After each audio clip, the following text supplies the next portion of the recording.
ऐसे अब हम 3-4 सम्मेलन कर चुके हैं। आपने आज डिस्कशन किया होगा, आपने अपने विचार रखे होंगे। अच्छा डिस्कशन होता है, एक प्रकार से क्लैरिटी और डायरेक्शन मिलती है। अभी आपने अंबेडकर जी और गांधी जी की बात की, और हर सम्मेलन में अंबेडकर जी की बात होती है,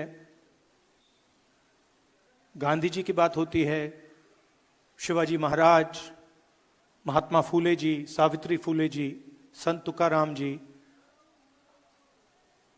बहुत सारे नाम हैं, साहू महाराज जी, बिरसा मुंडा जी, अंबेडकर जी, गांधी जी, उसमें बुद्ध भगवान का नाम जोड़ा जाता है, बसवना, नारायण गुरु। हर प्रदेश में आपको ऐसे 2-3 नाम मिलेंगे।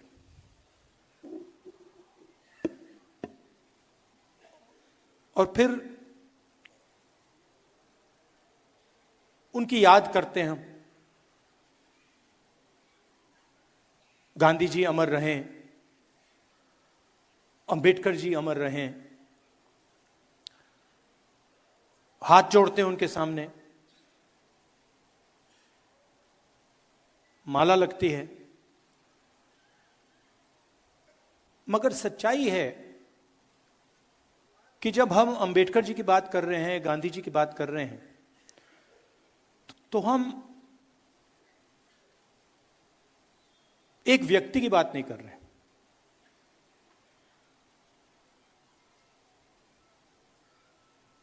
क्योंकि अगर हम अंबेडकर जी की बात करें तो अंबेडकर जी ठीक है एक फॉर्म थे,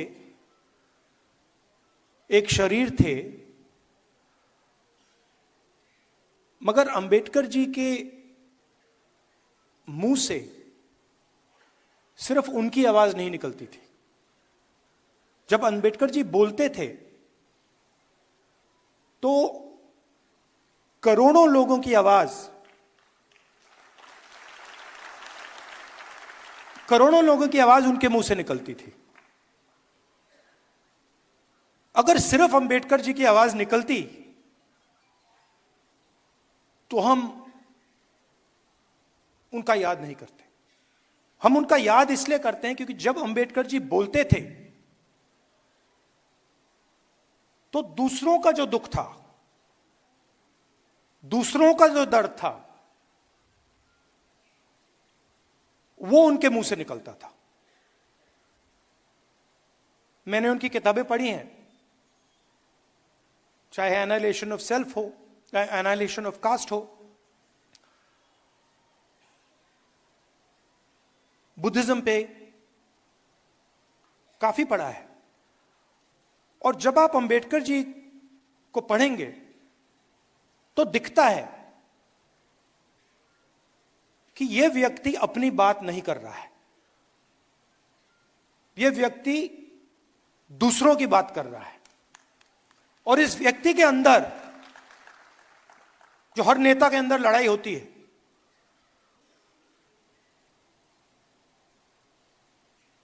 नेता के अंदर क्या लड़ाई होती है? नेता के अंदर मुझ में है, सब में है, मैं क्या चाहता हूं और जनता क्या चाहती है, इसके बीच में टेंशन होती है। अंबेडकर जी जैसे, गांधी जी जैसे लोग अपनी आवाज को बंद कर देते हैं और उनके मुंह से अपना दुख, अपना दर्द नहीं निकलता है। उनके मुंह से दूसरों का दर्द, दूसरों का दुख, दूसरे की आवाज निकलती है। तो जब हमने ये कॉन्स्टिट्यूशन, जब हमने, हिंदुस्तान ने, सिर्फ कांग्रेस पार्टी ने नहीं, सिर्फ महात्मा गांधी, जवाहरलाल नेहरू ने नहीं, हिंदुस्तान ने जब अंबेडकर जी से कहा कि अंबेडकर जी आप इस संविधान को बनाइए, कोऑर्डिनेट कीजिए, तो देश उनसे कह रहा था कि हम चाहते हैं कि इस संविधान में जो इस देश में करोड़ों दलित हैं, जो उनका दर्द है, जो रोज उनको सहना पड़ता है, जो उनका दुख है, वो दुख, वो आवाज इस कॉन्स्टिट्यूशन में गूंजनी चाहिए। और वो काम अंबेडकर जी ने किया। अब लोग कहते हैं कि अंबेडकर जी ने ये कॉन्स्टिट्यूशन आजादी के एकदम बाद बनाया। तो मैं आपसे पूछना चाहता हूं, क्या इस कॉन्स्टिट्यूशन में फूले जी की आवाज नहीं है? इसमें बुद्ध भगवान की आवाज नहीं है? बसवना, फूले जी, सावित्री फूले जी, इन सब की आवाज नहीं है? तो ये जो है, जिसकी आज हम रक्षा कर रहे हैं, ये हजारों साल पुरानी किताब है। इसके अंदर जो सोच है, ये एक, हम कह सकते हैं कि ये मॉडर्न वर्जन है, 20th सेंचुरी का वर्जन है, मगर इसमें जो सोच है वो हजारों साल पुरानी है।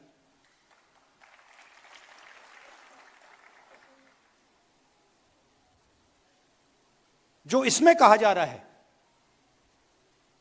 वही बुद्ध भगवान ने कहा, वही अशोक ने कहा, वही इन सब महापुरुषों ने कहा, वही अंबेडकर जी ने कहा, वही गांधी जी ने कहा। और इसके पीछे हिंदुस्तान का एक विजन है। यह सिर्फ एक किताब नहीं है, यह एक जीने का तरीका है, मरने का तरीका है,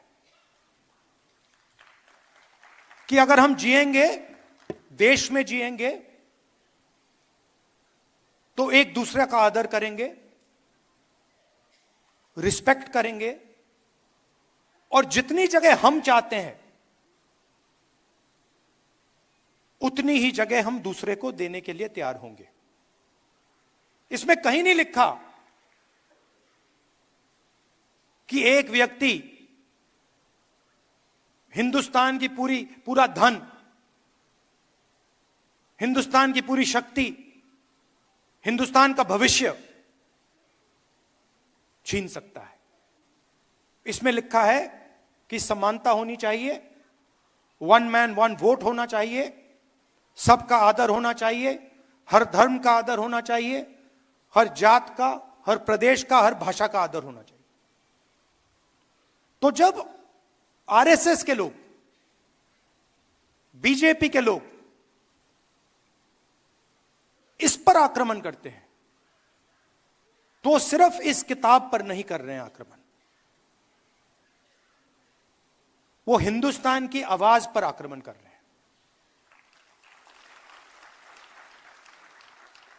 कॉन्स्टिट्यूशन से हमारे इंस्टीट्यूशंस बनते हैं, सरकार के अलग अलग संस्थाएं बनती हैं, इलेक्शन कमीशन बनता है। अगर कॉन्स्टिट्यूशन नहीं होता, ये नहीं होता, तो इलेक्शन कमीशन नहीं होता। राजाओं महाराजाओं के पास इलेक्शन कमीशन नहीं होता था।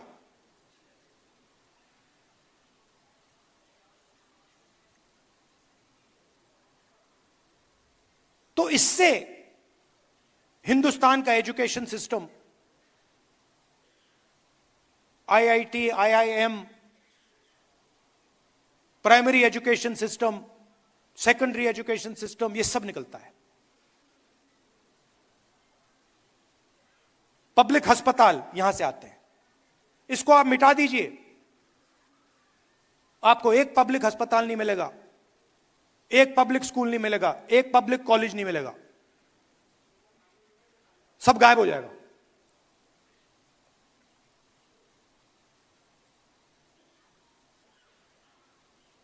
और आरएसएस एक के बाद एक, आरएसएस इस पे सीधा आक्रमण नहीं कर सकती है, डरते हैं। अगर सामने से इसके साथ लड़ गए, वो 5 मिनट में हार जाएंगे।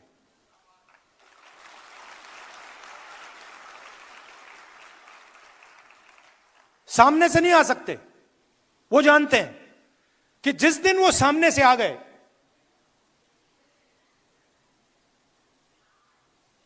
उसी दिन कहानी खत्म हो जाएगी।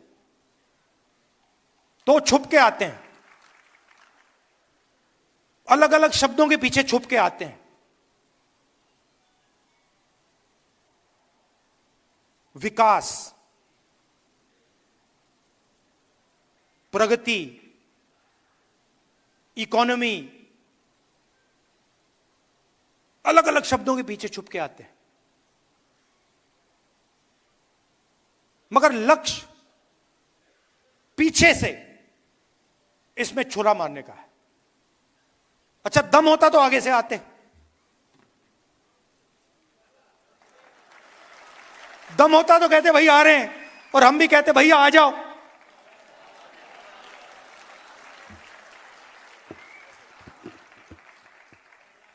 किसी ने बहुत अच्छी बात बोली मुझे 2-3 दिन पहले, अगर गीदड़ किसी जानवर को गला पकड़ के मारता है तो वो शेर नहीं बन जाता है।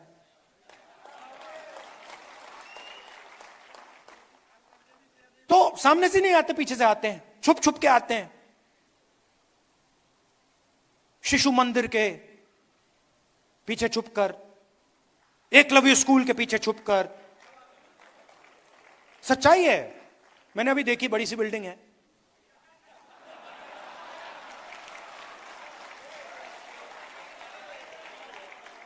हजारों करोड़ की होगी जमीन।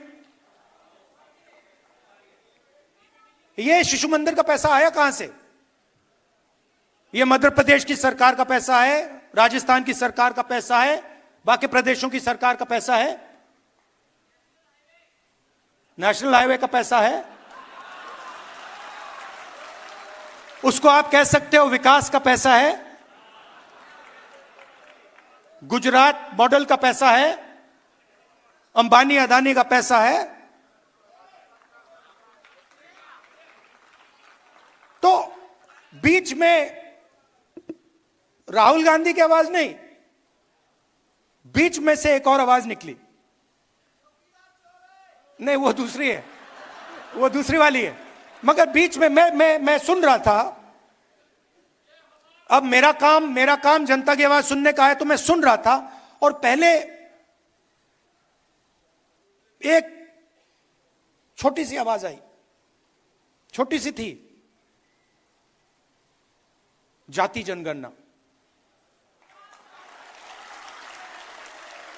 वो कोने से आई, वो ऐसे मतलब अगर मीटिंग हो, वो 200-300 लोगों ने नहीं कही, वो एक आदमी आया कोने से, कहता है जाति जनगणना। और फिर आस्ते आस्ते वो जाति जनगणना, जाति जनगणना, जाति जनगणना फैलती जा रही है। इसको हमने जाति जनगणना नाम दिया है। जैसे अंबेडकर जी की सोच, बसवना, गांधी जी की सोच को हमने यह नाम दिया है कॉन्स्टिट्यूशन, वैसे ही जाति जनगणना को हमने नाम दिया है। मगर जाति जनगणना का असली मतलब न्याय है। क्योंकि अगर इस देश में 90% लोगों के पास कोई पावर ही नहीं है, कोई पैसा नहीं है, कोई धन नहीं है, कोई एसेट्स नहीं है।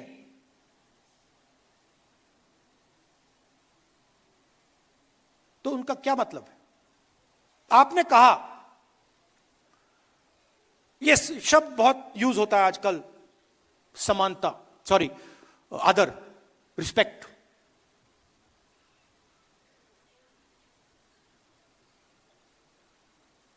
मेरी सोच है कि बिना पावर की, बिना धन के रिस्पेक्ट का क्या मतलब है?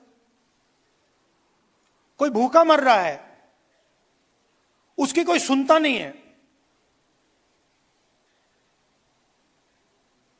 24 घंटा दुखी रहता है, और मैं जाके उस पर माला लगा दूं को, भैया मैं आपकी इज्जत करता हूं, उसका क्या मतलब?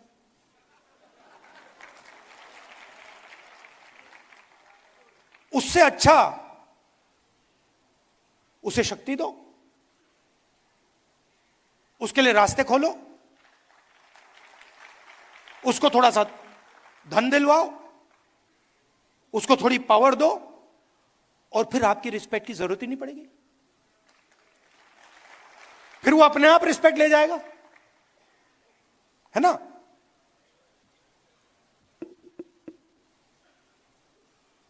तो मैं चाहता हूं कि ये जो सबसे बड़ा सवाल हमारे सामने है, और ये छुपा हुआ है, इसकी झलकें दिखती हैं, हर रोज दिखती हैं। कल मैं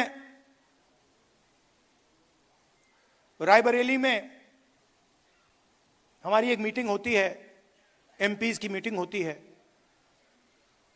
दिशा मीटिंग, उसमें गया। गलती से मैंने कह दिया, भैया ये जो सब अफसर हैं, अपना परिचय कर दीजिए।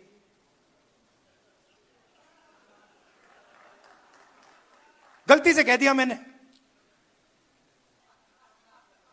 अब परिचय शुरू हुआ,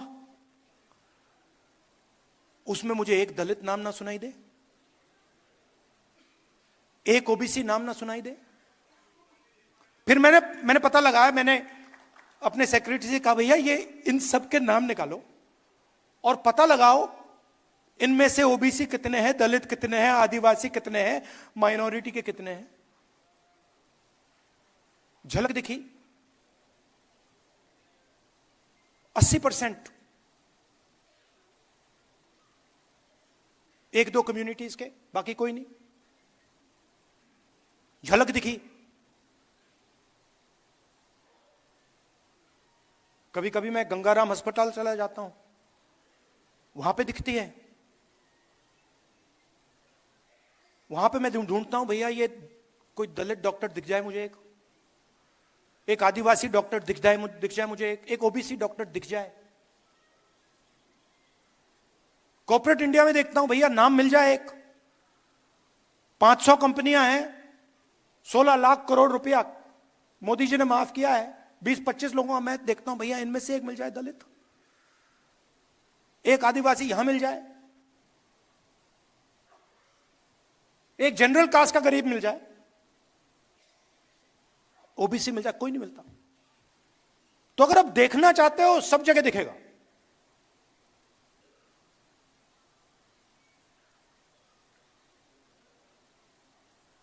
जुडिशरी में हाई कोर्ट्स देख लीजिए,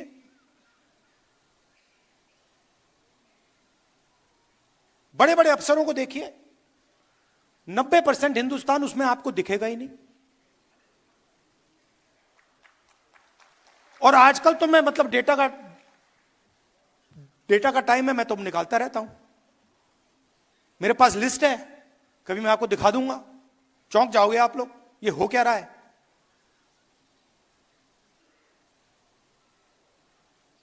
अदानी जी की कंपनी में मैंने मैनेजमेंट टीम को देखा, कौन लोग हैं ये? उसमें आपको एक दलित नहीं मिलेगा, एक ओबीसी नहीं मिलेगा, एक आदिवासी नहीं मिलेगा। 5% लोग हिंदुस्तान को चला रहे हैं। स्टॉक मार्केट ऊपर जाती है, वही 5% को फायदा होता है। पॉलिसी बनती है, उन्हीं 5% का फायदा होता है। 16 लाख करोड़ रुपए उनके माफ हो जाते, कोई चू नहीं बोलता। और मैंने कर्नाटक में कह दिया भैया किसानों का कर्जा माफ होगा, मतलब मीडिया में 24 घंटा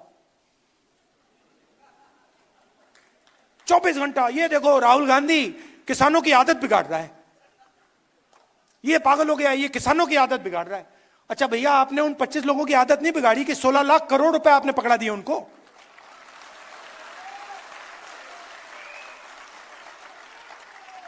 तो जहां भी कोई 90% की बात करे वो आदत बिगाड़ना है।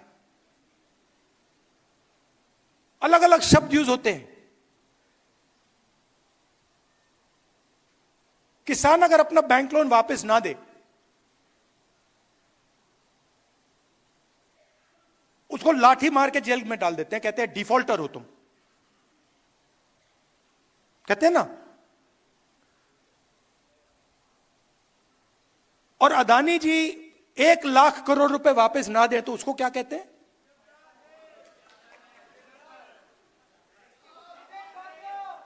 देशभक्त।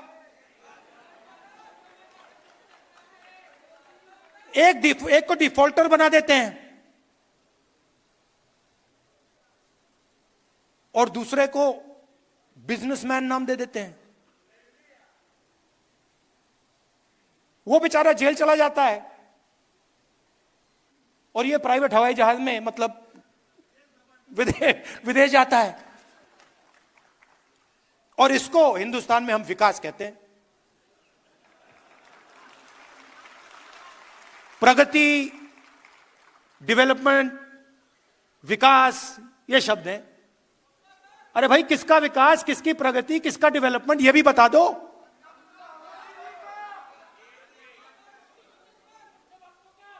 तो इसीलिए ये जो छोटी सी आवाज निकली जाति जनगणना ने, इसने मोदी जी की नींद बंद कर दी। नहीं, मेरे वजह से नहीं हुआ भैया, मैंने जो आपको बोला, ये मेरा काम, मैं एम्पलीफायर हूं।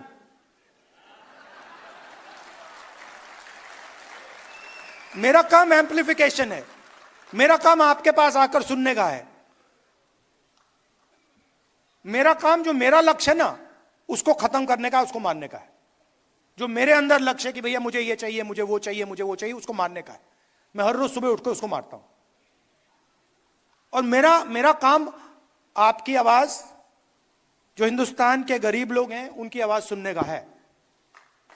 ये मुझ में कोई कंफ्यूजन नहीं है। तो ये आवाज निकली छोटी सी, पहले कहती है भैया जाति जनगणना, मैंने सुना, फिर थोड़ी फैली, फिर और फैली, और फिर उसके बाद मैं देख रहा था मोदी जी का चेहरा बदलने लग गया। ये क्या हो रहा है? देश की जनता न्याय कैसे मांग रही है? जाति जनगणना से सब कुछ साफ हो जाएगा। हिंदुस्तान के हर गरीब व्यक्ति को, चाहे वो जनरल कास्ट का हो, दलित हो, आदिवासी हो, पिछड़े वर्ग का हो, माइनॉरिटी हो, महिला हो, जो भी, सबको पता लग जाएगा कि इस देश में हमारे हाथ में कितनी पावर है, हमारे हाथ में कितना धन है, मतलब हमारा क्या रोल है। और मैं गारंटी देके कह रहा हूं कि जब हम हिंदुस्तान के एसेट्स को देखेंगे, हिंदुस्तान की पूंजी को देखेंगे, उसमें आपको दिखेगा कि वहां पे ना कोई दलित है, ना कोई आदिवासी है, ना कोई पिछड़ा है।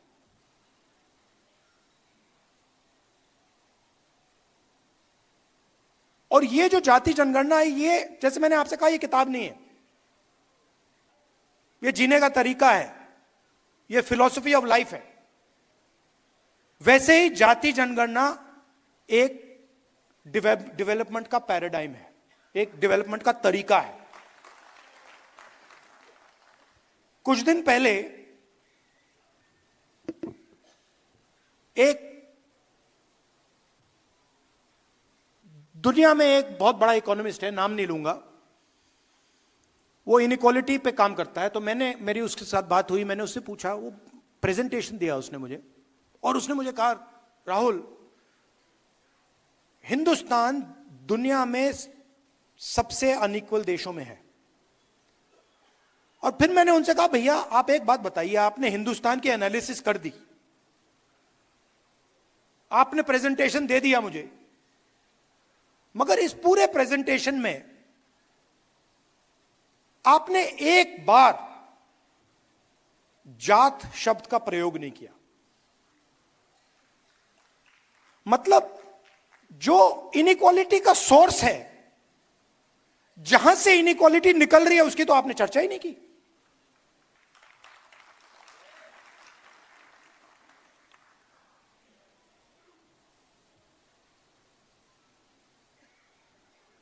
मेरे एक दो दोस्त हैं, कभी कभी बात हो जाती है,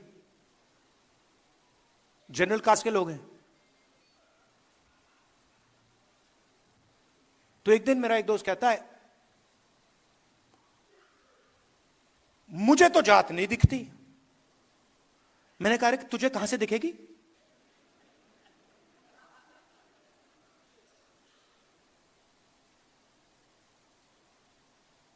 जात नहीं है क्योंकि मुझे नहीं दिखती,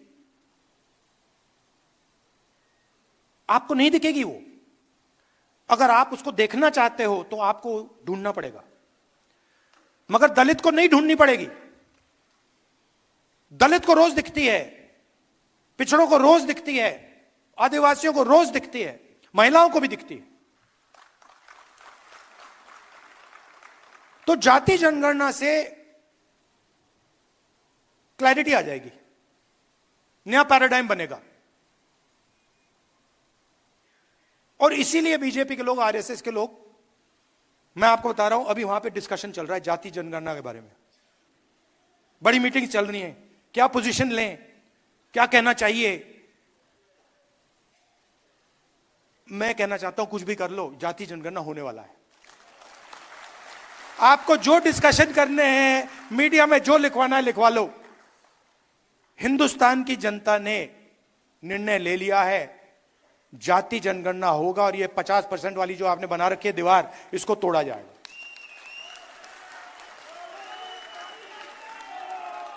तो ये आस्ते आस्ते आवाज बढ़ती जा रही है, इसको रोका नहीं जा सकता।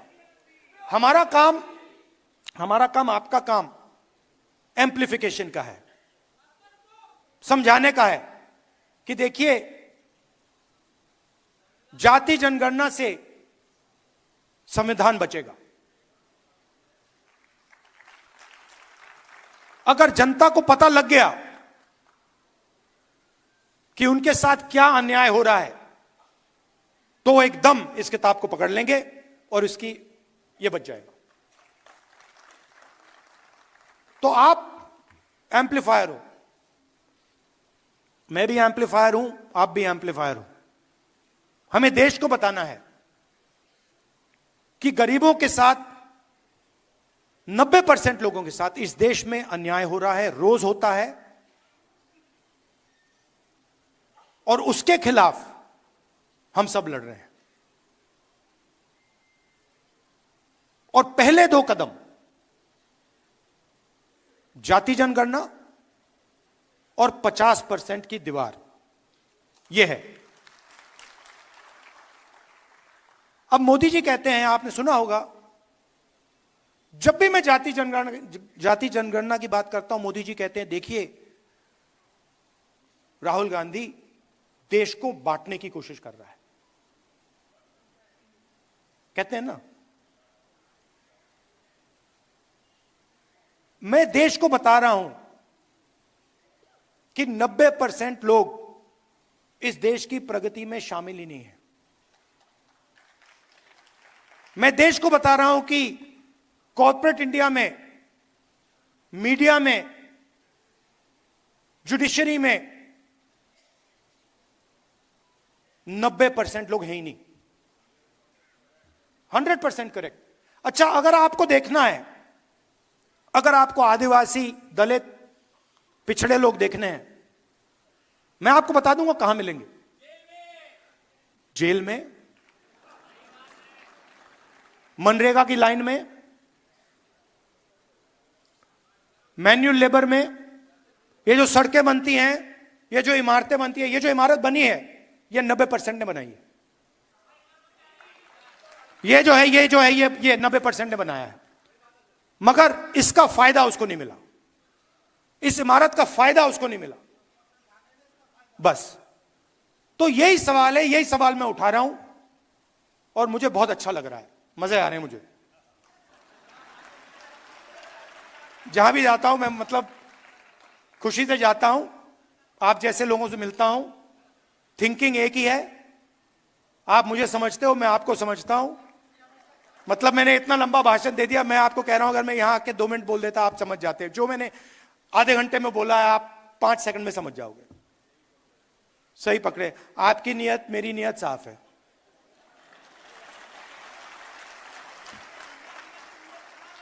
तो एक टीम जैसे काम करना है और पहला लक्ष्य है जाति जनगणना और 50% वाली दीवार। जय संविधान। आप सबका बहुत बहुत धन्यवाद, बहुत प्यार, नमस्कार, जय हिंद। बहुत बहुत धन्यवाद।